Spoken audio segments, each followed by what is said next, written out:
Hello and welcome to StudyIQ. I am Prashant Pavani. I hope you all are doing good, my dear friends. Today is 30th October. Today we are going to talk about a very important treaty. It's part of current affairs. On your screen you can see a very historic picture. Let me introduce both of them to you guys. This man here, his name is Ronald Reagan. He was a former president of USA. He is Mikhail Gorbachev. He was president of USSR. Both of them are signing a treaty, and this treaty is known as INF, or Intermediate Range Nuclear Forces Treaty of 1987. One of the most important arms control agreement between Washington and Moscow. Cold Wars, right? Remember, from 1945 to 1991, it was a state of Cold War between both these countries. Arch rivalry was at its peak. Both countries were in this cutthroat competition in all different spheres, like if you talk about space or space and items associated with space, may it be weapons or business or trade, investment, winning more countries. When I say winning, I mean to say how many teammates you have in your arsenal and things like that. So it was very bad. It was very bleak, you can say, era, because it was an era of constant threat, right? And the reason why we are discussing this particular treaty or this era is because it's part of current affairs.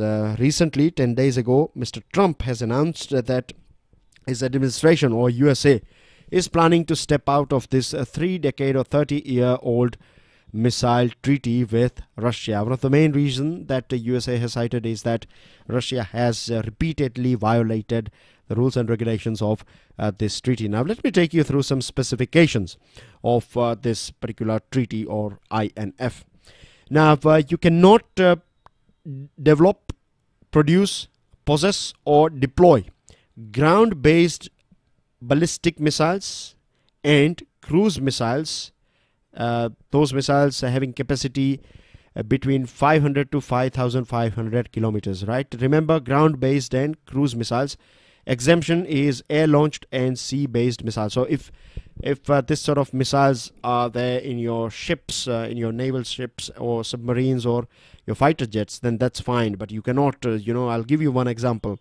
Russia or USSR at that point of time had deployed some missiles in Cuba, which is not far from USA, and USA did the same thing in some European countries to keep an eye and as well as a sort of hand on the neck of or throat of USSR.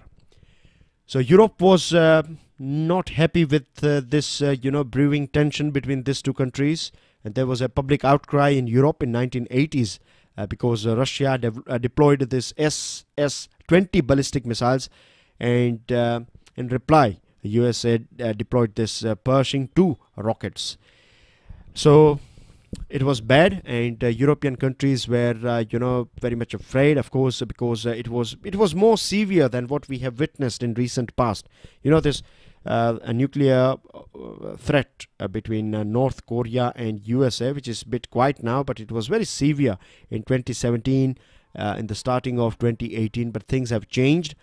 So it was more severe. So can you imagine like how bad it would have been? So European countries were constantly engaging with this USSR and Russia to find a solution of this thing, and finally this treaty was signed. Cold War came to an end in 1991 when this USSR, there was a sort of, you can say, breakdown of USSR. So after that, Cold War came to an end, and this treaty played a very important role in trust building between Washington and Moscow, and it also contributed directly, indirectly, to end this state of Cold War between both these countries. Now we find some loopholes in this treaty. The loophole is that this treaty is a bilateral agreement between Washington and Moscow. So other nuclear weapons or other nuclear weapon powers, we have some 9 total nuclear weapon powers around the world, including India, Pakistan, North Korea, China, and there are other countries as well. So total 9 countries are having these nuclear weapons, and if restrictions are applied on only 2 countries, But this treaty was just about 2 countries. So other countries have freely produced this sort of missiles, right? Between 500 to 5,500 kilometer range, ballistic as well as this ground-based ballistic missiles, as well as this cruise missiles have been produced by India, Pakistan, and North Korea. If we look at this arsenal of China, then we find that they have dramatically expanded their missile or rocketry. Nearly 90% of China's vast missile armory, as per American officials, right, somewhere around 2,000 rockets. Out of that, 90% of items are these intermediate range missiles.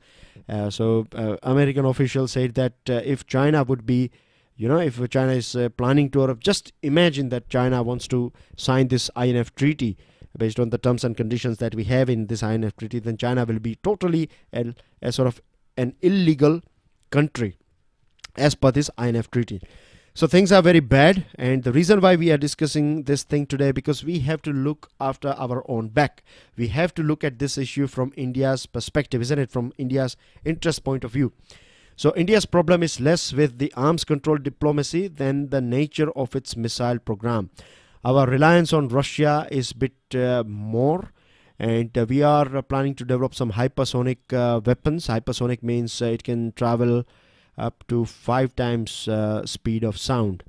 So this is a thing that we are trying to achieve, but pressure from USA will be on us if we are building this hypersonic missile system with the help of Russia. If we want a proper negotiation, if we want a proper deal, then we have to at least possess this hypersonic weapons technology, because China has already developed this thing. And if China has already, China is having this thing, then in near future, Pakistan too will have this hypersonic weapon system. USA is having this sort of technology, Russia is having this sort of technologies. So we cannot stay behind, right? Because when they will negotiate, right, they will, if there is any negotiation in future, then all those countries who are having this sort of technologies, they will take part in it, and India will be just a witness or a sort of spectator. So we don't want to be that. APJ Kalam said once that strength respects strength. So if we don't have this capacity, then we will not get that much weight, as well as we will not get that much, we will not attract that much importance. So we have to find a way between this, pressure and sort of increasing scrutiny that we will face if we are going ahead with Russia. If we go ahead with USA, then Russia will start supplying things to Pakistan. So the best is domestic efforts, right? That's the best way out of this situation. But this may not look that big at present, but in future, this sort of, you can say, proliferation of this sort of missiles can become a big problem. And India can take a lead in bringing all these countries, so that all of us, all these nuclear weapons, weapon states, they can sign a treaty, so we can get rid of this sort of missiles. So that's everything about this INF and future of our country in terms of this missile and defense capacities. Now moving on to another items, and before that, on your screen you can see our pen drive and tablet courses available for various different exams. All of them are designed by best faculties in our country, and the good thing about them is that you can go through our lectures as many times as you like. So that's the best part of our pen drive and tablet courses. Question and queries, feel free and give us a call on the numbers that you can see on your screen. I'm sure you'll find all important details on StudyIQ.com. Now, our Prime Minister is in Japan, as we all know.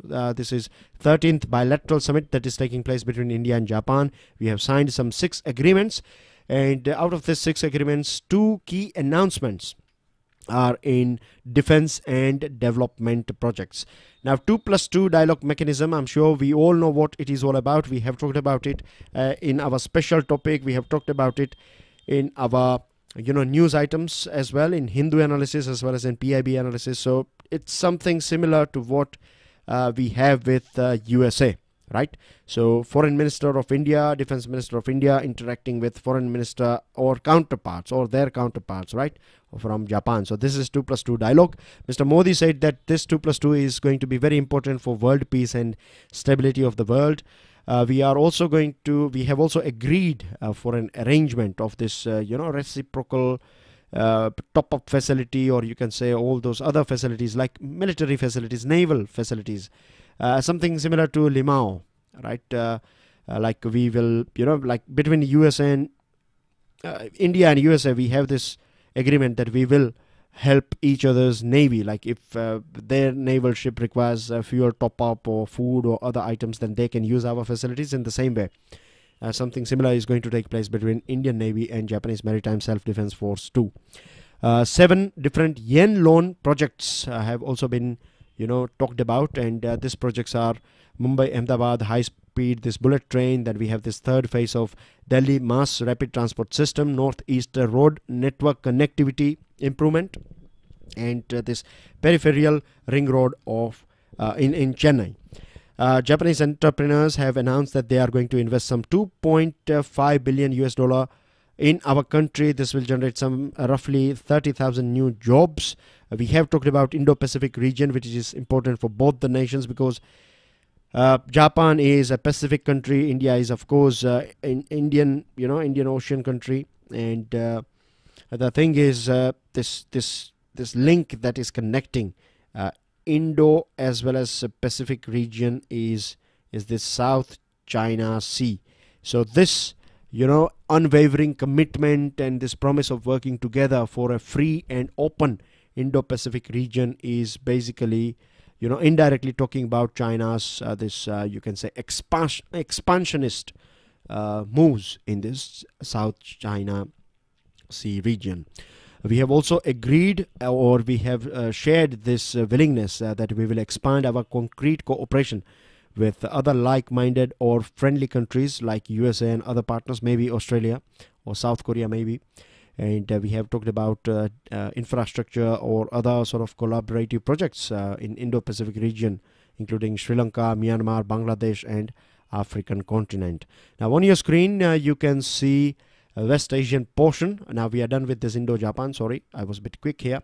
Right, coming on to next topic, it's about India and Qatar. On your screen you can see West Asian portion, and here you see this tiny country called Qatar. On your screen you have this proper zoomed map of Qatar. Doha is its capital.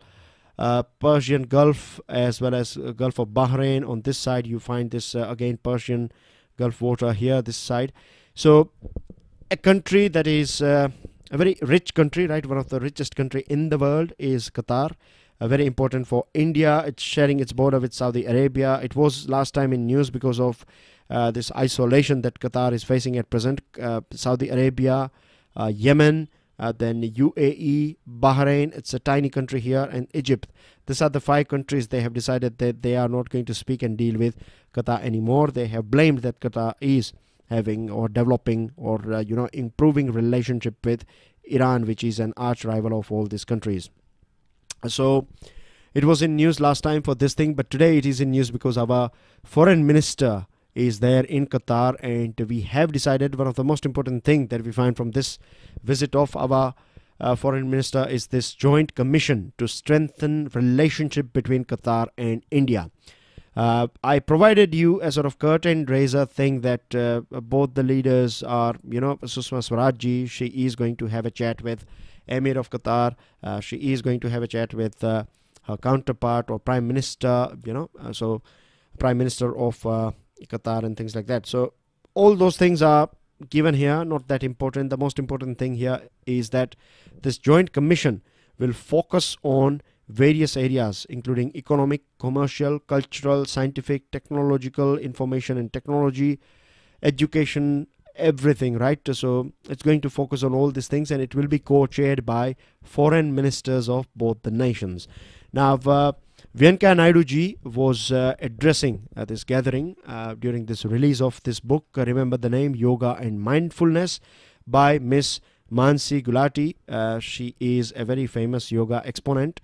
And whilst releasing this book, Vice President has advised all of us youngsters particularly that we should get rid of this sedentary lifestyle. We should stay away from junk food and stay healthy and do a little bit of yoga, exercise and other things. It should be part of our daily life. And if you look at this advice from scientific point of view, now if I ask you this question, like how many of you would like to have maximum marks in your examination, I'm sure every one of you will say yes to it, isn't it?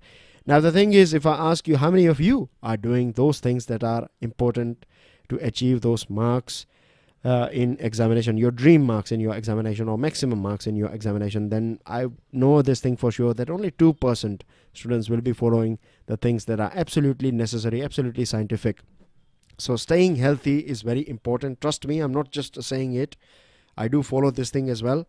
So I know the good feeling that you get when you do a little bit of exercise. You can either stick with yoga, you can do some breathing exercise, you can do gym or whatever you like, running, swimming. And it's not that you have to do it for 3 hours and 4 hours and 5 hours or 1 hour.